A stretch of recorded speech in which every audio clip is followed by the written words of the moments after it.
ആരെങ്കിലും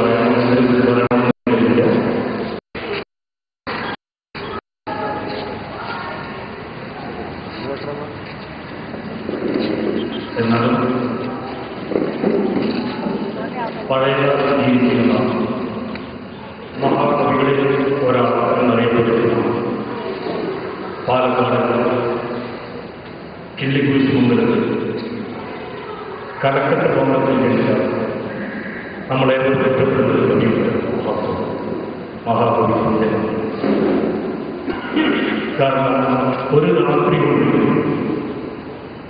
തൻ്റെ ഒരു രചനയിലൂടെ ഇന്ന് നമ്മളുടെ മനസ്സിലെല്ലാം പച്ചപിടിച്ച് നിൽക്കുന്ന ഒരു പ്രസ്ഥാനത്തിന് തുടക്കമില്ല ഒരു മഹാകവി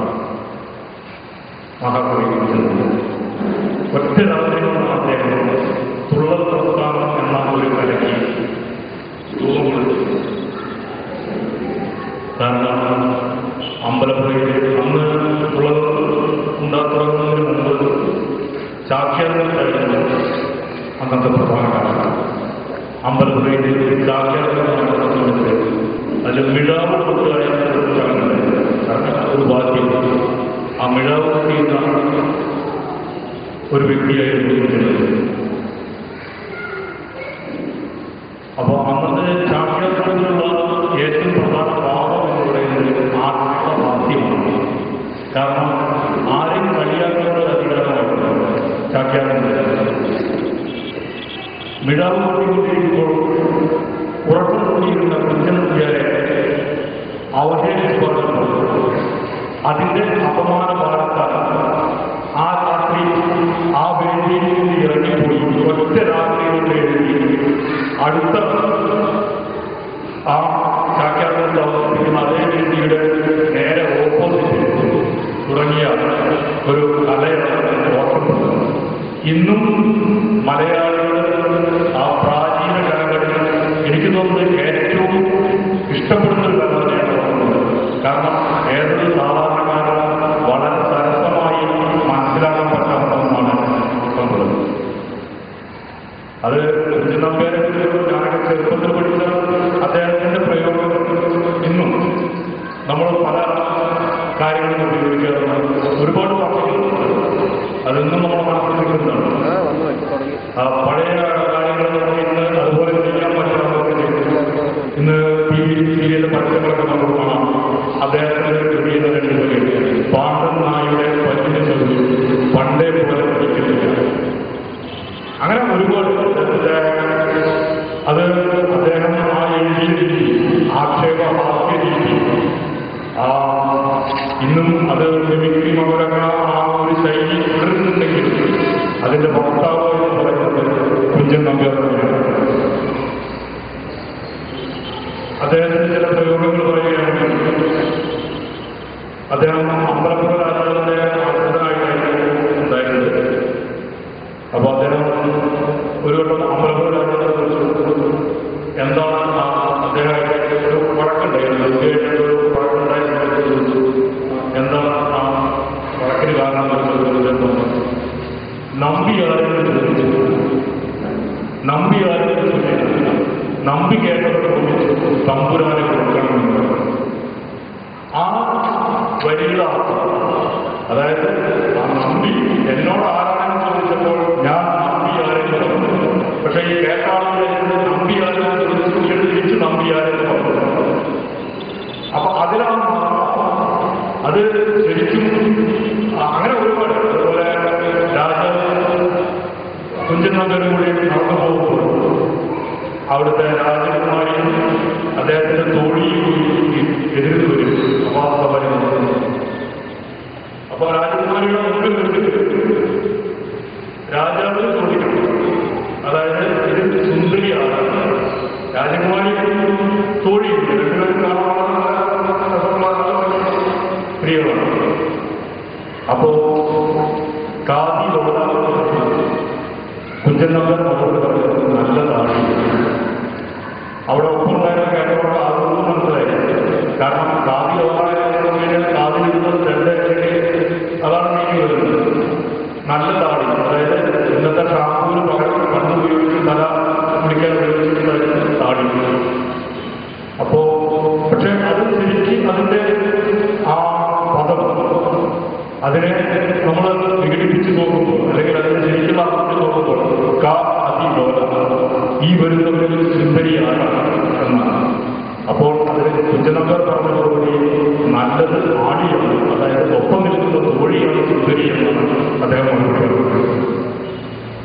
അതുപോലെ തന്നെ പിന്നെ ഒരുപാട് ആ സന്ദർഭത്തിനനുസരിച്ച് വരുന്ന രൂപം അത് നിമിഷ കവി എന്ന നിലയിലൊക്കെ ഉത്തമമായിട്ട് അറിയപ്പെടുന്ന വ്യക്തിയായിരുന്നു കുഞ്ചനുണ്ട്.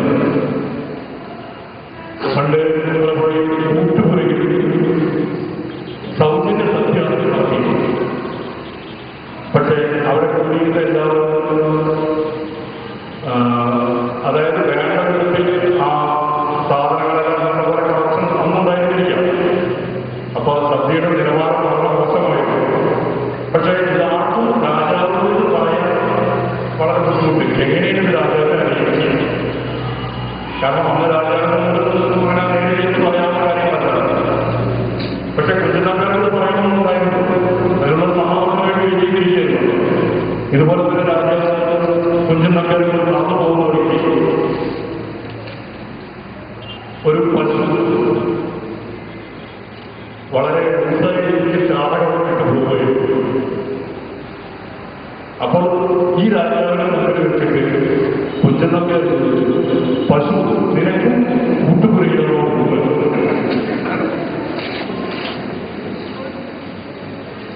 അപ്പോൾ രാജാവിന് കാര്യം മനസ്സിലായി. ഉടനെ രാജാവ് അതിനെക്കുറിച്ച് ആലോചിച്ചു. അതിനുവേണ്ട നടപടികളെടുത്തു. കാരണം അത് അവതരിപ്പിക്കുന്നതാണ് നാമം. അതുപോലെ തന്നെ അമ്പലപ്പുഴ രാജാവിന്റെ ഒരു ദീപസ്തംഭം, ആ ദീപസ്തംഭത്തെക്കുറിച്ച് കവിതകളെല്ലാം പറഞ്ഞപ്പോൾ ഒരുപാട് 5 പേരും 8 പേരും 10 പേരും വരുന്ന കാരണം എല്ലാവരും നിർമ്മാണങ്ങൾ ഒരുപാട് നിർമ്മാണം കിട്ടുന്നുണ്ട്. പക്ഷേ കുഞ്ചനമ്പേർ 2 കോടി ദീപസ്തംഭം മഹാശരി എനിക്കും കിട്ടണം പണം. അപ്പോൾ അത്രമാത്രം ആക്ഷേപവും ഹാസ്യവും, അതായത് ആ ഒരു രീതി പറയാൻ കഴിയുന്ന കവികൾ ഹാസ്യത്തിലൂടെ ആക്ഷേപിക്കാനും കാര്യങ്ങൾ അറിയിക്കാനുള്ള കവികൾ ഉണ്ടോ എന്നത് സംശയമാണ്. അതുകൊണ്ട് തന്നെയായിരിക്കും അദ്ദേഹം മഹാകവി കുഞ്ചനമ്പേർ എടുത്തത്. അത് പറയുമ്പോൾ അദ്ദേഹത്തിന് തന്നെ ഒരു കവിതയുണ്ട്.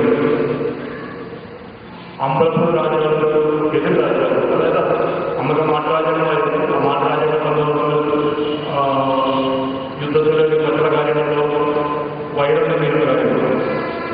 അപ്പോൾ അമ്പലപ്പുഴ രാജാവിന്റെ അദ്ദേഹത്തിന്റെ എതിർ രാജ്യത്തേക്ക് പോയി.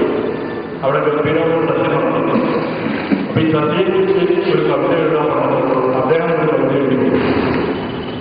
അതിൽ സംവിധായ രാജാവ് ഒരുപാട് ഈ കുഞ്ചനമ്പേർ കൊടുത്തു. ഇദ്ദേഹം തിരിച്ചു വന്നു. അമ്പലപ്പുഴ രാജാവ് ഇതിനാണെന്ന് അദ്ദേഹത്തെ എഴുതി കൊടുത്തത് ഞാൻ സദ്യയെ പുറത്തിയിട്ടല്ല എഴുതി കൊടുത്തത്. സദ്യയെ വളരെ മോശമായിട്ടാണ് ഞാൻ എഴുതി കൊടുത്തത്. ഇതിന്റെ വൈകൃതമായിട്ട് ഓർമ്മയില്ലായിരുന്നു. അതിന്റെ ഒരു വലിയെന്ന് പറയുന്നത് പത്രം വിസ്തൃത മാത്രം മുമ്പ് മലർ തോറ്റോടി നേരണ്ടാകുന്ന പഴം കാണണമെന്ന് പറഞ്ഞ വലിയാണ്. അദ്ദേഹം ആ രാജാവിന്റെ അടുത്ത് പറഞ്ഞത് പത്രം വിസ്തൃതം വിശാലമായ തുമ്പമലർ തോറ്റോടി നേരണ്ടത് തുമ്പപ്പൂവിനെ പോലെയുള്ള ചോറ് പഴം കാണും. കാരണം കാണാൻ എത്രത്തോളം പഴന്നു അത്രത്തോളം രുചി കൂടുമെന്നാണ് പറയുന്നത്.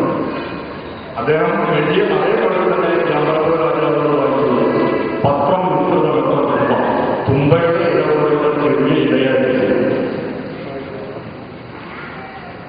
മലർ തോറ്റോടി നേരണ്ടത് പഴകിപ്പോയ ചോറായിരുന്നു. അങ്ങനെ ഒരു കവിതയെ തന്നെ 2 രീതിയിൽ അവതരിപ്പിക്കുക ആ നാമത്തിലൂടെ. അതെല്ലാമായിരിക്കണം കുഞ്ചനമ്പേരുടെ വിജയമെന്ന് എനിക്ക് തോന്നുന്നു. എന്തായാലും ഇത് കൂടുതലായിട്ടൊന്നും പറയാൻ എനിക്ക് അറിയത്തില്ല.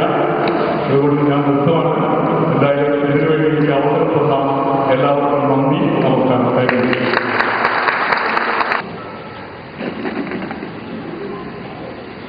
ബഹുമാനപ്പെട്ട സെക്രട്ടറി